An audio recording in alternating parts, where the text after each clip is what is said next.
Hello and welcome back to Bill's Workbench. I wanted to upgrade the shocks yet again on my MN128. These shocks, although are better than the stock shocks, they are not great.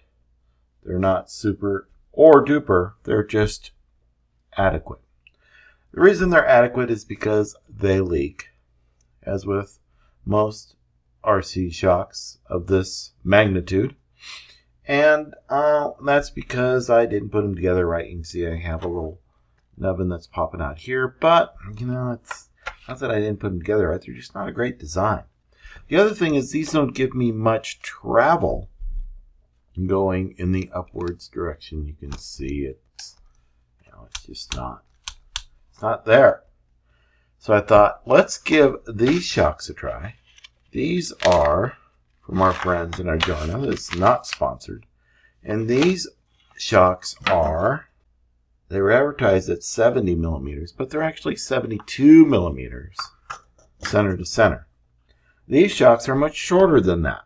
So I'm trying to find new shocks. I couldn't find a good length that I wanted, like you're probably having. But then I realized that there's another screw right here that connects to that. So I can make the shock go from this spot to this spot. And it will probably work. Well, it does work. I've tried it. So let's remove the shock and I'll show you what I'm talking about.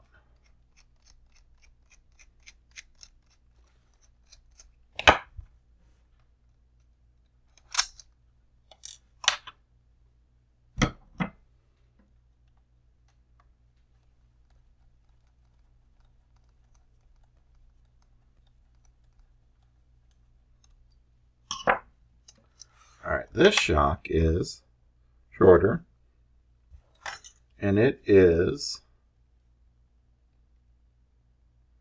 70 millimeters center to center.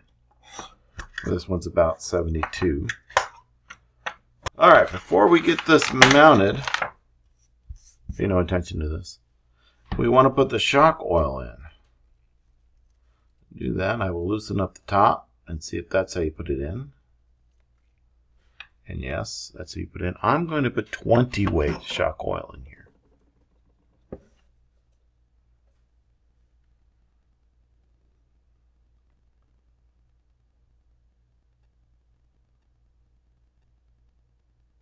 And then we'll exercise it.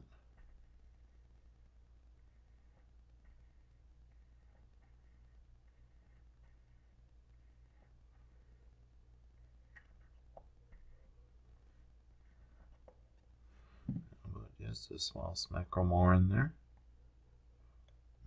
Okay, I am up just above the threads. Because that is hollow. I'll put this in.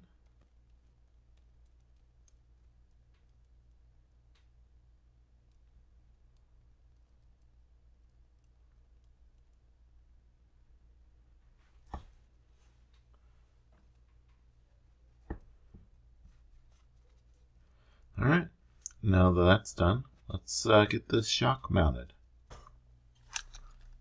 So what we're going to do is unscrew this little screw right here, this guy,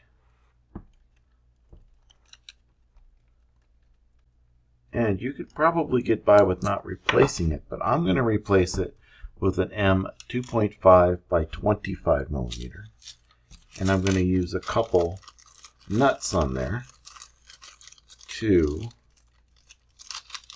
keep the shock in place.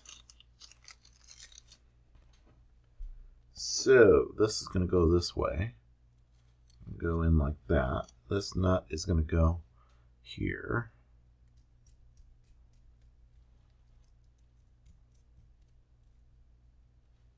And then this nut will go here. I'm going to use one nut to lock the shock from moving inward, and then this nut to lock this into place so it doesn't come loose. Probably don't need the second nut, but never be too nuts.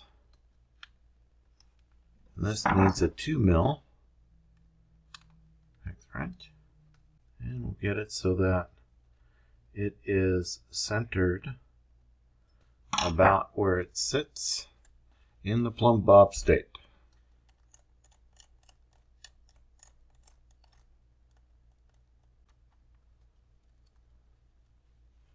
Spin that a little bit and tighten it.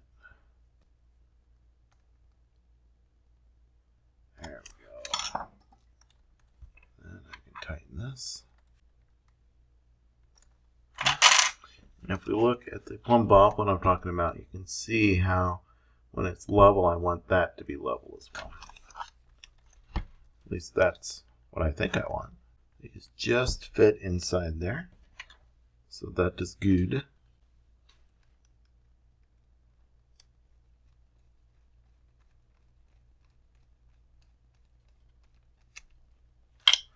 Now if we look at the articulation, you can see this one goes that far, but that one goes that far. So quite a bit, a little bit more, quite a bit more.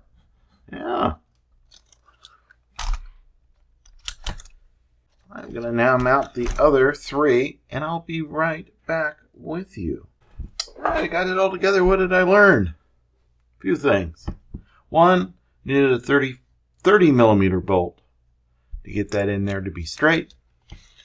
See how straight they are. They look pretty good. And I learned that when you put the shock oil in, you stop at where the threads start, tighten it up until the O-ring just touches, then compress the shock to let the oil out, and then tighten it up. And then that's good to go. I also learned that I like the soft springs as opposed to the little bit more hard springs, because it does come with 2 spring sets. So you can do like hards on the bottom because these are 2-stage, and softs on top. I did softs is what I did on mine. We'll see how I like that.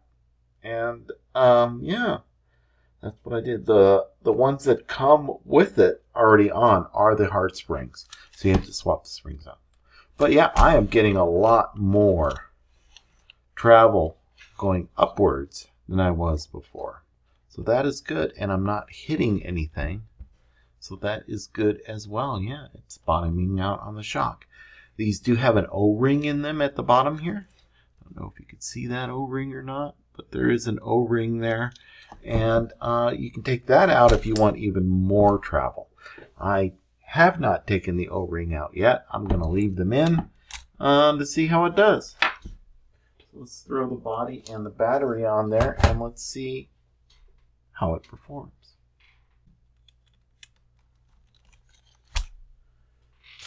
The body. Just for some weight.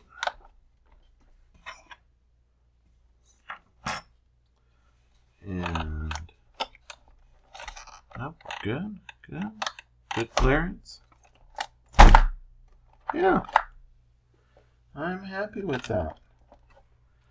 Okay. Well, thank you all for joining me on this one.